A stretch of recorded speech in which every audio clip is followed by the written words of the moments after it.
Hi, welcome to Live with Food. நம்ம இன்னைக்கு கடலை மிட்டாய் பார்க்க போறோம்.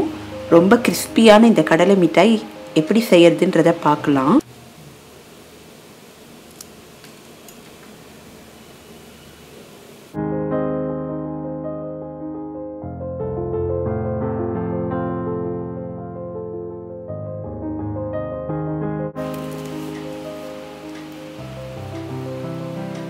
நிலக்கடலையை எடுத்துக்கலாம். அதுல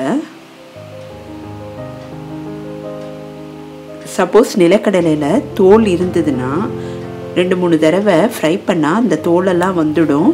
அப்படி இல்லைன்னா இந்த மாதிரி தோல் நீக்கிய நிலக்கடலையே எடுத்துக்கலாம். 2-3 நிமிஷம் நல்லா ஃப்ரை பண்ணி விட்டுக்கலாம். கொஞ்சம் ஹீட் ஆனா போதும். இப்போ அதை தனியாக வச்சிடலாம். இப்போ அதே கடாயில் நெய் கொஞ்சம் விட்டுக்கலாம்.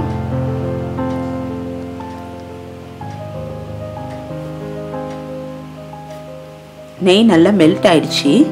இப்போது வெல்லத்தை நல்லா பொடிச்சு வச்சுருக்கோம். அதை இதோட சேர்த்துக்கலாம். இங்கே நான் 1 கப்பு நிலக்கடலைக்கு 3/4 கப்பு வெல்லம் எடுத்திருக்கேன். இன்னும் கொஞ்சம் ஸ்வீட் வேணுன்றதுக்காக 1 ஸ்பூனு ப்ரௌன் சுகர் சேர்த்துருக்கேன். சில வெல்லத்தில் ஸ்வீட் கம்மியாக இருக்கும். அதை சரிப்படுத்துறதுக்காக நான் கொஞ்சோண்டு ப்ரௌன் சுகர் ஆட் பண்ணியிருக்கேன். இப்போ நல்லா கலக்கி விட்டுக்கலாம். இந்த மாதிரி வெல்லமெல்லாம் நல்லா மெல்ட் ஆகிருக்கும். இப்போது நடுவுலேருந்து கொஞ்சமாக பாகை எடுத்து இந்த மாதிரி ஒரு பாத்திரத்தை தண்ணி வச்சுருக்கோம். அதில் விட்டு பார்க்கணும். இப்போ நல்லா அந்த ஒரு பதம் வரணும். இந்த மாதிரி உருண்டை பதம் பாருங்க.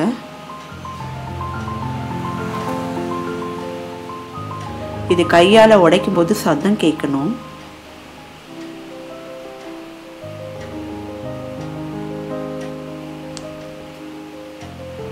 இப்போ நமக்கு கரெக்டான பதம் இது. இப்போ இந்த டைமில் நம்ம ட்ரை ஃப்ரூட் ஆட் பண்ணிக்கலாம். முந்திரியும் பிஸ்தாவையும் 1-2 பிடிச்சி வச்சுருக்கேன். இதோட ஆட் பண்ணிக்கிறேன். இப்போ நம்ம வறுத்து வச்சுருந்த இந்த நிலக்கடலையும் சேர்த்துக்கலாம்.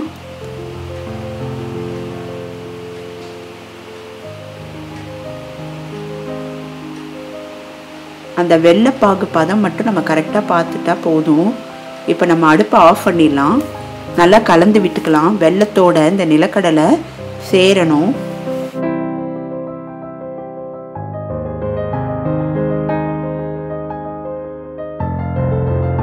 ஒரு பட்டர் பேப்பரில் நெய் தடவி வச்சுருக்கேன்.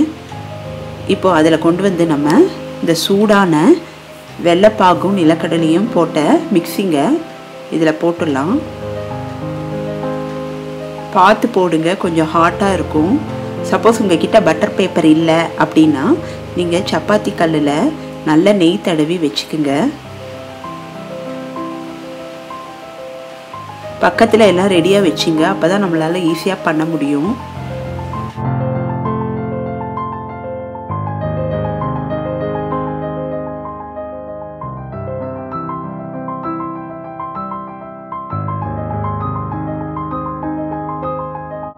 சப்பாத்தி குழவியில் இந்த மாதிரி நம்ம ஈக்குவலாக பண்ணி வச்சிடணும்.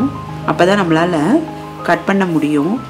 சப்போஸ் பட்டர் பேப்பர் பண்ண முடியலன்னா நீங்கள் சப்பாத்தி கல்லில் கூட இந்த மாதிரி பண்ணிவிட்டு சூடாக இருக்கும்போதே லைட்டாக கட் பண்ணிக்கோங்க. நல்லா ஆறின பிறகு கொஞ்சம் அழுத்தி கட் பண்ணோன்னா நமக்கு இந்த சுவையான சிக்கி ரெடியாக இருக்கும். பாருங்கள், மேலே பார்க்குறதுக்கு ஷைனிங்காக இருக்கணும். இதுதான் பதம். உடையும் போது ஈஸியாக உடையும். இந்த மாதிரி தயாரான சிக்கியை ஒரு ஏர்டைட் கண்டெய்னரில் போட்டு வச்சோன்னா 1 மந்த் வரைக்கும் ரொம்ப நல்லா இருக்கும். கடையிலலாம் போய் வாங்க வேண்டாம். வீட்லேயே இதை ஈஸியாக ப்ரிப்பேர் பண்ணிடலாம். சாப்பிட்றதுக்கும் ரொம்ப நல்லா இருக்கும். குழந்தைங்களுக்கும் கொடுக்கலாம் ஈவினிங் டைமில். இந்த வீடியோவை லைக் பண்ணுங்கள், சப்ஸ்கிரைப் பண்ணுங்கள். பாய்.